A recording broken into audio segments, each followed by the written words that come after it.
Our next member of the Hall of Fame is Wiley King. As I said earlier, I started in 2004 working at Weber State and did track and field. And my first trip as a member was to go to the Big Sky Championships, the indoor championships in Bozeman, Montana. And that year we went up there, and there was a young man named Wiley King, and he scored 35 points, set a conference record, and won 2 events, and finished, top 3 in several. And I thought, this could be a pretty good job. Weber State won by about 50 points. I thought, this could be great. But I found out they're not all like that, because they're not all like Wiley King, and he was certainly a special one, and was a member of the Wildcat track and field and football team for 4 years, and still holds all kinds of records, and still holds 7 Weber State school records still to this day, which is remarkable. He's going to be presented tonight by Dan Walker, who of course is with our track and field teams in Montana right now. Our newest member of the Weber State Hall of Fame, Wiley King. Wiley King came to Weber State as a freshman for the Wildcat track and field and football teams in 2002. 4 years later, he finished his career as one of the top athletes in school and conference history. King was a 2-sport standout at Weber State, competing 4 years for the Wildcat track and field and football teams from 2002 to 2006. He was honored as the 43rd best male athlete in Big Sky Conference history. King won 13 Big Sky individual titles, winning 6 in indoor track and 7 in outdoor track. He currently holds 7 Weber State school records and is the Big Sky's career-leading scorer at both the indoor and outdoor championships. In indoor track, King won Big Sky Athlete of the Meet in all 4 Big Sky championships he competed in, and scored a conference record 115 points in those 4 meets. As a junior in 2004, King set a then-conference record with 35 points by winning the 55 meters and 55-meter hurdles, and helped lead the Wildcats to the team title. During his senior year of 2006, he scored 31 points and finished first in the long jump and heptathlon. He earned All-American honors that season by finishing 6th in the heptathlon at the NCAA Championships. In outdoor track, he scored 108 career points in the conference meets, captured 7 Big Sky titles, and was twice named Athlete of the Meet. As a freshman in 2002, he won the triple jump as the Wildcats won the conference title, and in 2003 he won the title in the 110-meter hurdles. During his junior year of 2004, King set a conference record with 42 points, winning the title in the 100 meters, 110-meter hurdles, and the 200 meters, and the Wildcats won the team title. As a senior in 2006, he won the title in the 100 meters and 110-meter hurdles. Under the coaching of Chick Hislop and Dan Walker, King was a part of 5 Big Sky Championship teams, and he still ranks as the only athlete in Big Sky Conference history to score 100 career points in the indoor and outdoor championships. King still holds Weber State school records in the 55-meter hurdles, 60 meters, 60-meter hurdles, 100 meters, 110-meter hurdles, long jump, and heptathlon, and ranks in the top 10 in 4 other events.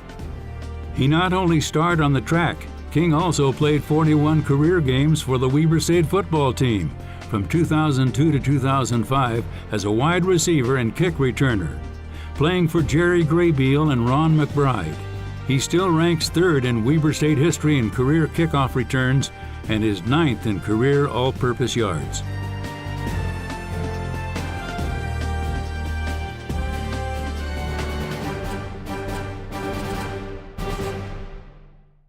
By far the nicest gift that a head football coach, Jerry Graybeal, ever gave to the track and field program was a wide receiver kickoff return specialist named Wiley King. Coach Graybeal recruited Wiley from Benson Tech High School in Portland, and Wiley came to Weber State. Coach Graybeal had talked with Coach Hislop, the men's head coach, about what a great track and field athlete that Wiley was in high school, and so we were real anxious to have him join our team. During the Christmas break after Wiley's freshman year of football, he had gone home to enjoy the holidays in Portland, And I had only met him once or twice during the fall season. And I just wanted to give him a call and let him know how excited we were to have him come back in the next semester and be part of our track and field team. Well, Wiley informed me that he had a football season that didn't go quite the way he thought it would, and he wasn't very happy at Weber State, and he had decided that he was not coming back. Of course, that was quite a shock to me, and I spent a little bit of time talking to him. Actually, I spent probably over an hour talking with him, something that I had learned from Coach Hislop, that quitting becomes a way of life. And Wiley and I talked about that, and eventually I convinced him to come back at least to finish up the year and go one more semester, and then if things still weren't good, then he was going to be free to go. And he agreed with me that he would come back, do indoor track and field, outdoor track and field, and then assess the situation at the end of the semester. I told myself, I'll believe it when I see it, if he comes to practice at all, if he does show up. But sure enough, first day of school, we had practice, and Wiley was there ready to go. And that was the beginning of rewriting history books for Weber State track and field. He did score a ton of points during his career at Weber State. The reason for that is that he was so busy in a track meet. He did so many events, and of course, each event took a different type of shoe. So he was forever running from one event to another, changing shoes, competing in the event, change shoes back, go back to the event that he just came from, and it was always kind of a miracle that he never lost any shoes. I remember one particular high jump competition at a conference championship where he was jumping at the opening height and kind of watching across the track as the girls were running the hurdles, because he knew that the men's hurdles would follow the women's hurdles. So he asked the high jump official if he could jump out of turn for his third attempt so he could get his jump in before he went to the hurdles. And once he got the officials okay, he surveyed the high jump bar from very close range, took 4 quick steps instead of the normal 10-step full approach. 4 quick steps, cleared the height easily, and blasted off to go run the hurdles. As soon as he finished running the hurdles, he changed his shoes, came back, and the bar had gone up, and he was back in the high jump competition. But there are still coaches around the league that marvel that he could do that 4-step approach and make a height. But again, he was used to doing whatever it took to be able to help his team by scoring points. One of the things that I wanted to talk about was Wiley's humility. There were many times during his career that he would be the high scorer in the meet for the whole conference meet, and won many MVP awards for scoring so many points. But he was always quick to point out that because we had such a good team while he was here, that very often he would score 40 points in a meet and we would win by 50. And so his take was that, the team could have done it without me. That might have been true with the arithmetic on paper, but the reality is that Wiley had the ability to work hard at practice, to lift people up at practice, to lift them up to his level of work, and do the same thing at meets. And so even though there were many championships that we could have won without his points, we wouldn't have scored the other points had these athletes not had the opportunity to compete and work out on a daily basis with Wiley King. It gives me great joy to introduce to you Wiley King, the newest member of the Weber State Athletics Hall of Fame.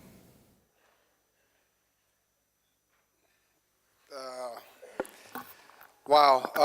Thank you to Weber State Athletics. Thank you to the Wildcat Club. Thank you to all of my teammates and coaches and the community, the support that I received.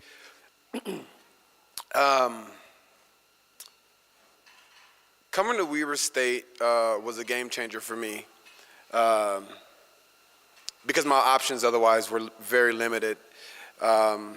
But God blessed me with the ability to be fast and jump high. And Weber State really helped me develop that. I think I ran fast mostly because I always felt like I was running from something. I remember on my, let me take my notes out, otherwise this is not gonna go, this is my notes, Coach Blaisdell. Yeah, just like this with my finger, there it is. Yeah, I'll say that quickly, but then I'll get back on track. On my 25th birthday, I remember I was goofy enough and analytical enough to end up in weird places in my own mind. Coach, that's a surprise, right? But I remember there were statistics about how long I could make it from where I was from.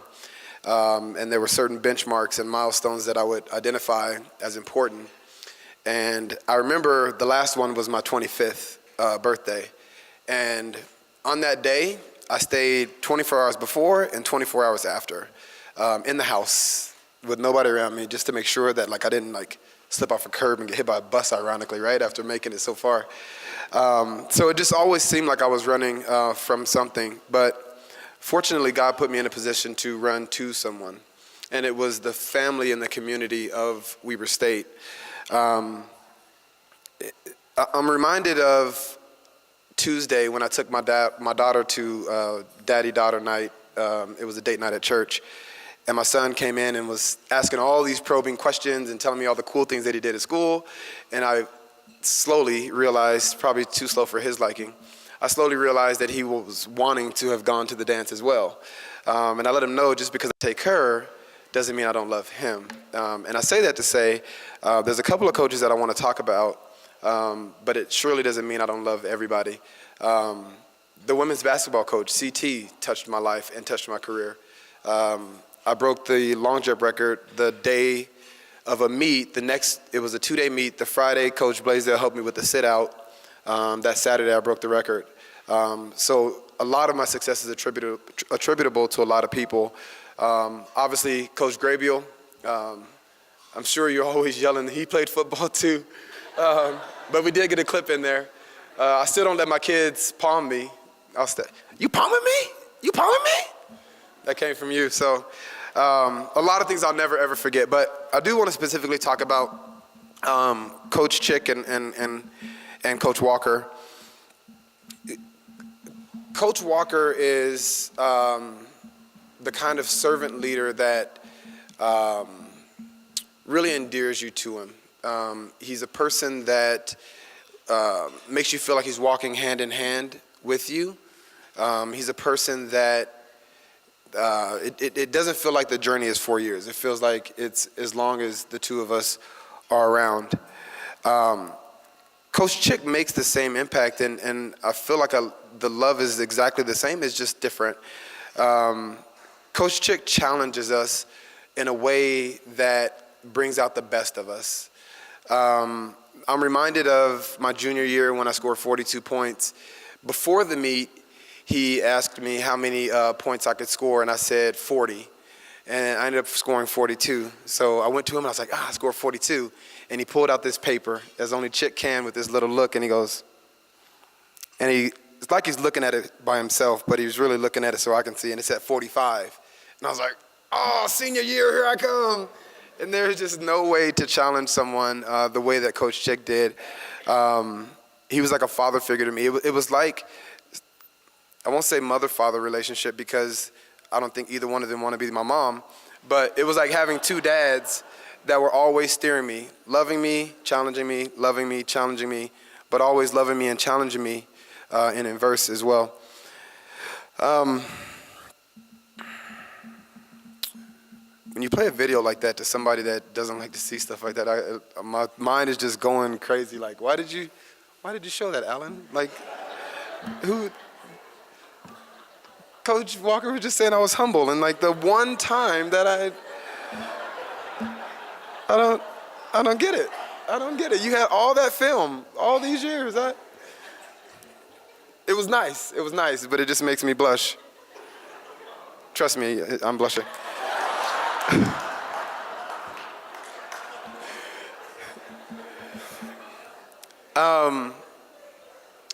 So I'll tell you a story or two. I remember when I was a freshman and I came in and I was so disappointed because I was supposed to win the long jump. I sucked at pretty much everything else.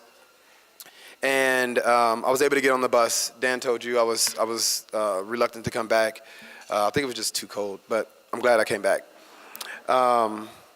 So I scratched out of the long jump, right? That probably was what humbled me. First event in college, I scratched out. Not good. And I remember going over by Coach Chick, and like I was already crying by myself, but then like I let him see the tears so that like he would love me. And he could tell me he loved me, but I didn't feel it. So I was sitting there and I'm just crying. I'm looking up. I'm like, He won't look down. So I'm like, hey, what you doing? He's like, quiet, damn freshman. I was like, all right, that's fine. So he's looking and he's timing this kid, and I'm trying to figure out who he's timing. And they're going through, I believe, the 10,000. 72 second pace, is that 10 or 5? That's 10? Perfect. So it was the 10. So he's just clocking this kid and just going and going. I'm thinking it's Tingy or any of those guys that are just, they're way out in the front. I'm like, but he's not. Like, what is he timing? And it's this kid way in the back. And he's like second to last. And I'm looking, I'm like, maybe he does like losers. Like, maybe he's not going to be so mad at me for scratching out because he's really cheering on this guy at the end. So I'm watching and watching and watching, and I go to him and I dare say, Coach, why are you cheering for him? He's losing. As if, like, I didn't just lose. And he was like, no, he's not losing. He's running his plan. And I was like, what? And I was like, so you told him to do this? It's like, dude, maybe I should go back to Portland. Like, so he's just clocking him off, 72. I'll never forget the number. Just keeps clocking it off. And Coach was coaching him based on how close he was to the number. As distance runners are nodding their head like, yeah, throwing in a 60, 70 every once in a while is not a good thing. You'll blow up eventually. But he was just hitting it right on time. And I was like, Coach, why'd you put him out here? Why did you set him up? Why is he doing this? And he said, well, he planned his race and he's racing his plan. And he was like, just watch what happens. And sure enough, by the time get halfway through, people start coming back to him. And eventually he starts getting packs to run with. Distance runners are starting to get adrenaline right now. Eventually he starts getting packs to run with. And then another group comes back to him, and he'll move up and gets another group and another group and another group. Eventually, they're in the last 800 meters or so, and it's pretty much a full sprint. And he darn near came back and beat one of our top guys because he planned his race and raced his plan. And from that day, I never forgot to stick to the plan and make sure that you have a focus on what you want to accomplish. No matter how bad it may look at times, you're able to be, you still have a great opportunity to be successful.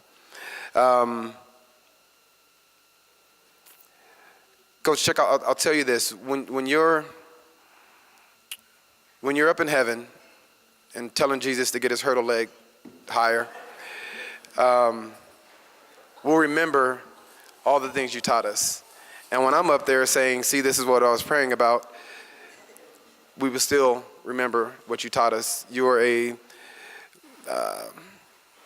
once-in-a-generation leader, but your lessons will go on to the next generation and the next generation, because I hold you in my heart as I lead my children as well. I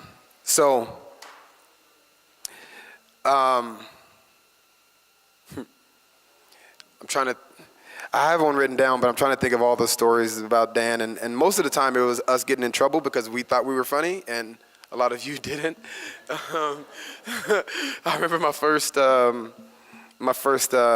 coach's lunch, and that was a disaster, but he and I were laughing. I don't know, Dan feels like kind of like Thelma and Louise, the male version.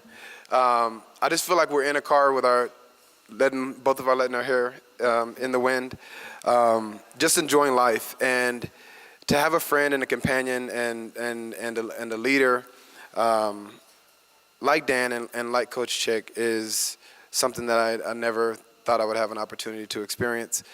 So thank you.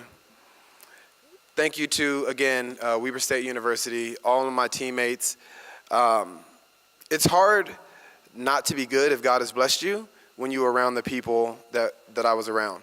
Charlie Klinger, I would jump 6'11", and he would four-step it in his tennis shoes and laugh at me on his way down.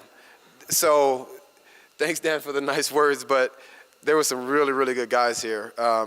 Jeff Tingy, I remember my freshman year, what it took to really go for it. It was his third race. He had already won 2, and he dove across the finish line in Pocatello. And if you've been in Pocatello, you know it's made of wood. So he had all these splinters up his body, and he came up laughing, all right, let's go. Who's going to get track athlete of the meet? Me or you, me or you? And he ended up getting track, and I ended up getting field. But the people that I shared this journey with, man, I'm mindful, Bruce, when you say like how many, the stories that you don't remember on the playing field, you know?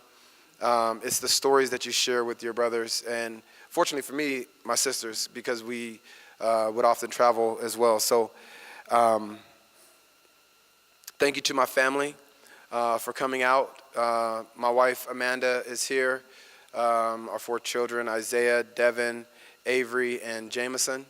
My brother-in-law, Brent, my father-in-law, Rick, and my mother-in-law, Jackie, in the back, making sure that Jameson doesn't mess up my speech. Thank you, Mom. But really, honestly, this didn't go as well as I thought, so maybe I'll write it on paper next time. But the real Hall of Famers are the people of this university and of this community. The Donaldsons, Lucky, the people that I'm afraid to even start saying names because I might miss one, but just the faces that were here, Coach Stack. I mean, it feels like I never left, but I'm glad you were here while I was. It was just something that set a foundation in my spirit that's never going to go away. The real Hall of Famers are you. You changed my life, and you saved my life. And sometimes I might be in the back of the pack, but I just remember to keep racing the plan. The good thing is I'm not the author of the plan, because if I was, it wouldn't be very good. But just being mindful, keeping my eyes in the right direction, and no matter what happens, keep pushing. I'm grateful. I'm honored. Ms. Dye, I love you. It's funny, all these faces. Elaine, I love you.